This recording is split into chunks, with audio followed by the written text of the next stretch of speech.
कहानी है रामपुर गांव की, जहां के मर्द महिलाओं को हमेशा नीचा दिखाने की कोशिश में रहते।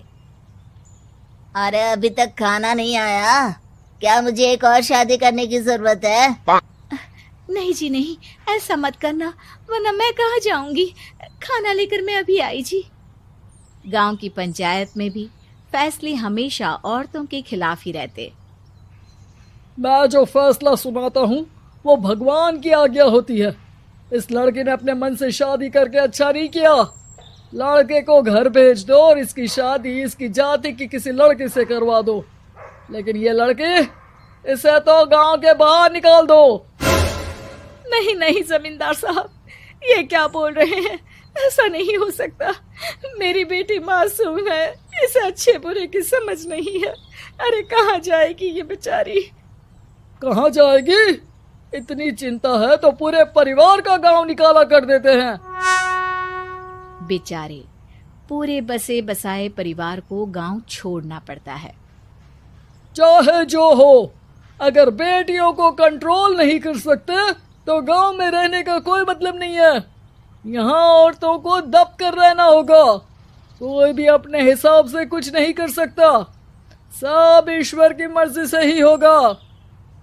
तभी गांव का एक आदमी दौड़ा दौड़ा आता है। सरपंच साहब, जमींदार साहब, वो कालिया है ना, उसकी बेटी पढ़ने के लिए शहर जा रही है। अच्छा, ये कब हो गया? और कालिया की हिम्मत कैसे हो गई ऐसा करने की? लेकर आओ उसे और उसकी बेटी को। बस फिर क्या था, हाजिर हो जाते हैं कालिया और उसकी बेटी सरपंच के सामने। अरे कालिया, ये क्या सुनने में आ रहा है? बेटी को इंजीनियर बना रहा है तू? और ये बता, गांव में तो स्कूल नहीं है, फिर कहां से इतनी क्लास पास कर गई तेरी बेटी? राधा, जो कि कालिया की बेटी है, उसे लगता है कि सरपंच उसकी तारीफ कर रहे हैं। सरपंच जी, मैंने ऑनलाइन पढ़ाई की है, डिस्टेंस लर्निंग से। सभी में मैंने अच्छे नंबर पाए हैं, जिसे देखते हुए शहर की इंजीनियरिंग कॉलेज में मुझे स्कॉलरशिप मिली है। वाह जी वाह, क्या होती है ये? पहले तो ये बताओ, फिर आगे की बात करते हैं। पूरा गांव राधा की बात सुन रहा था और राधा बोलती जा रही थी। तो ऐसे मैं फ्री में एक अच्छी शिक्षा लेकर गांव में जो कुछ परेशानियां हैं, जैसे बिजली, पानी और इंटरनेट जैसी समस्याओं के लिए काम करूंगी। मैं गांव को शहर से जोड़ने के लिए पुल का निर्माण करवाने का प्रस्ताव रखूंगी। मुझे पूरी उम्मीद है कि जल्द ही हमारा गांव भी तरक्की की राह पर चल पड़ेगा। राधा की बात सुनकर सारे गांव वाले ताली बजाने लगते हैं। सरपंच को समझ नहीं आता कि वो क्या करे। चुप रह नादान लड़की, गांव के खिलाफ जाने के लिए तुझे गांव से बेदखल कर दिया जाएगा, वो भी पूरे परिवार के साथ। और हाँ, अगर ठीक से गांव में रहना चाहती है तो ये पढ़ाई लिखाई छोड़ दे।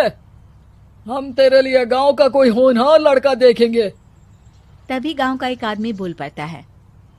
अरे नहीं नहीं सरपंच जी, राधा बिटिया जो बता रही है, अगर वैसा हो जाए तो हम लोगों को पैसा कमाने के लिए बाहर नहीं जाना पड़ेगा। हाँ जी, और ना ही कोसों दूर पानी के लिए भटकना पड़ेगा। हमारे बच्चे भी अच्छी पढ़ाई कर सकेंगे और आगे बढ़ेंगे, ना कि हमारी तरह खेती करते बैठेंगे। क्यों गांव वालों, राधा बिटिया का साथ देना चाहिए ना।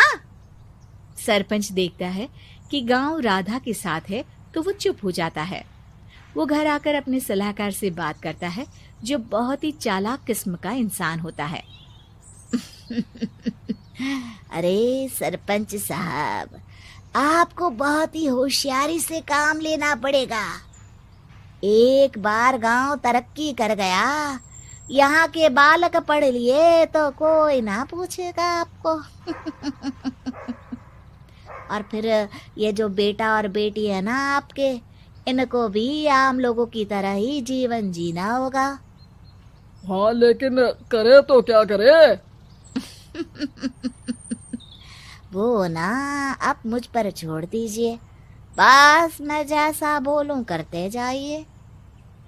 अगले रोज सुबह जब गांव वाले सोकर उठते हैं तो राधा के घर के बाहर और साथ ही वो लोग जिन्होंने राधा का सपोर्ट किया था, उनके घर के आगे लाल रंग से कल आऊंगी लिखा होता है। कल आऊंगी, यह क्या होता है? अरे यह तो खून से लिखा है, लगता है कोई भूत प्रेत या चुड़ैल का साया है। चलो सरपंच जी के पास चलते हैं। सभी सरपंच के पास जाकर उसे सारी बात बताते हैं। अरे ये तो बड़ी मुश्किल की बात है। चलो मैं एक बाबा को जानता हूँ, उन्हें बुला लेता हूँ। सरपंच बाबा को लेकर गांव के घर के बाहर जाता है। ओहो, तो ये वो चुड़ैल है जो उन लोगों को निशाना बनाते हैं जो गांव को बदलने का सपना देखते हैं। वो गांव को ऐसे ही संपन्न देखना चाहती है, वो नहीं चाहती कि कोई बाहरी यहाँ का कायाकल्प करे। क्या तुम लोगों में से किसी ने गांव को बदलने की सोच रखी है? तभी राधा की माँ रोते रोते आती है। मेरी राधा घर से गायब हो गई है। अरे कोई तो बचाओ, मेरी बच्ची कहाँ गई?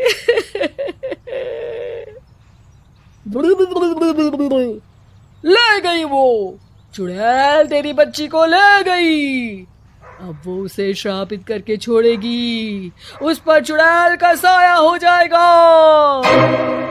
तभी बुरी सी हालत में राधा भी वहां आ जाती है। उसके बाल चुड़ैल की तरह फैले होते हैं और कपड़ों में खून लगा होता है। सभी राधा को देखकर डर जाते हैं। माँ, पता नहीं मुझे कौन उठा कर ले गया था। अरे दूर दूर हो जा चुड़ैल, अब हम लोग इस गांव में नहीं रुकेंगे। अरे कैसे बातें कर रहे हैं आप? कल तो आप मेरे भरोसे गांव का हुलिया बदलने, अपने बच्चों को पढ़ाने और तरक्की उन्नति की बात कर रहे थे, तो आज क्या हो गया आपको? ये फिर तुम लोगों को बहकाएगी। ये चुड़ैल गांव में आ चुकी है, ऐसे ही ये तुम्हारे घर के बच्चों को भी ले जाएगी। गांव वाले राधा को गांव से बाहर निकाल देते हैं। उसके माँ बाप रोते रहते हैं, लेकिन गांव वाले नहीं मानते। मैं भी अपनी बहन के साथ गांव के बाहर रहूंगा, लेकिन वो पढ़ाई नहीं छोड़ेगी। वहीं सरपंच के घर पर सलाहकार कहता है। देखा, सांप भी मर गया और लाठी भी नहीं टूटी। लेकिन अगले ही दिन सरपंच के घर के बाहर भी वही शब्द लिखे होते हैं। और फिर सरपंच की बीवी कहती है, हमारी बेटी को किसी ने अगवा कर लिया है। तभी राधा का भाई वहां आ जाता है। अरे गांव वालों, मैंने सरपंच जी की बेटी को देखा था। वो चुड़ैल उसे उठाकर ले जा रही थी। अरे क्या मजाक कर रहे हो? नहीं नहीं सरपंच जी, आप नहीं जानते। वो चुड़ैल अब आपकी बेटी में आ जाएगी, जैसे राधा के अंदर आ गई थी। तभी सरपंच की बेटी वैसी ही हालत में वहां आती है जैसे राधा आई थी। पापा, पता नहीं कैसे मैं गायब हो गई थी। चुड़ैल, इसके अंदर भी चुड़ैल का साया है, मारो इसे। अरे नहीं नहीं, इसे भी राधा के पास गांव के बाहर ही भेज दो। अरे चुप रहो, मेरी बेटी कहीं नहीं जाएगी और चुड़ैल वुड़ैल कुछ नहीं होता है। अरे कैसे बात कर रहे हो सरपंच जी? आप तो बोल रहे थे कि आपका फैसला भगवान का ज्ञान होता है, तो अपने पर बात आई तो अब आप ऐसे बोल रहे हैं। अरे ना ना ना, आपको अपनी बेटी को त्यागना ही होगा। अरे बुलाओ बाबा को। राधा का भाई बाबा को ले आता है, जिसे अब गांव वालों के डर के कारण सच बोलना पड़ता है। मैं कोई बाबा नहीं हूँ, मैं तो मोची था। ये सलाहकार महोदय ने मुझे कहा था एक्टिंग करने को। अब वो मुझे पैसे देने वाले हैं। अब मुझे माफ कर दो। गलती हो गई, मुझे माफ कर दो। तभी वहां राधा आ जाती है। देखा सरपंच जी, जब गांव के बच्चे साक्षर होंगे तो आप जैसे लोगों की चालाकी नहीं चलेगी।